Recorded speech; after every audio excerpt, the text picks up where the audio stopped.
I was studying physics when I first investigated the claims that Christians made about Jesus.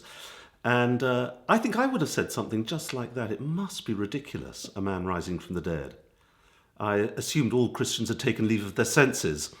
And that was until I actually came across some Christians who weren't stupid, and they really believed it. So I started to look at the evidence and quickly realized that the centerpiece of the jigsaw was this claim that Jesus rose from the dead. Without it, Christianity collapses. So, isn't it ridiculous? Well, a scientific approach can come to our help at this point. Of course, a man rising from the dead breaks the normal laws of nature. But those laws don't say what has to happen. They merely describe what normally does happen.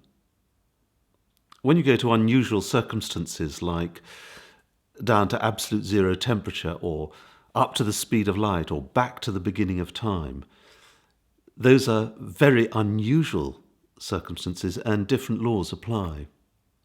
So I came to realize that if God had stepped into the world that he'd created and become a man, that would be pretty unusual. In fact, I think you'd agree, unique set of circumstances. Under those conditions, different laws would apply. And it would be no surprise if the entrance into the world and the departure from it broke all the normal laws of life and death, perhaps a virgin birth, perhaps rising from the dead.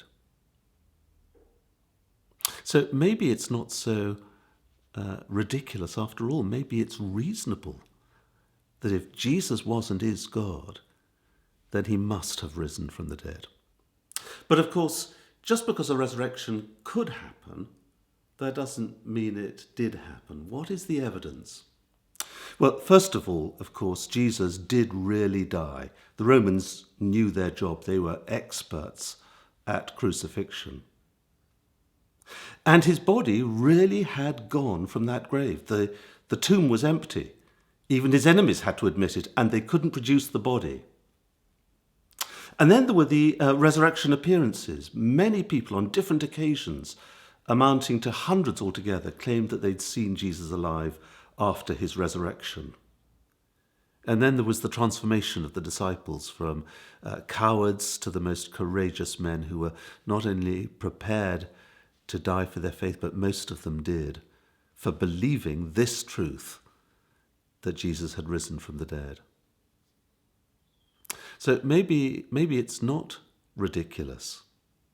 Maybe it's quite reasonable.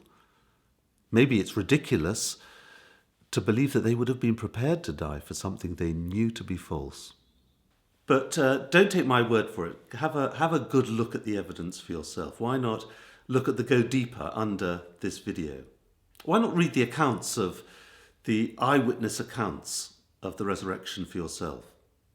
Why not go and investigate the claims of the resurrection with others in a local church?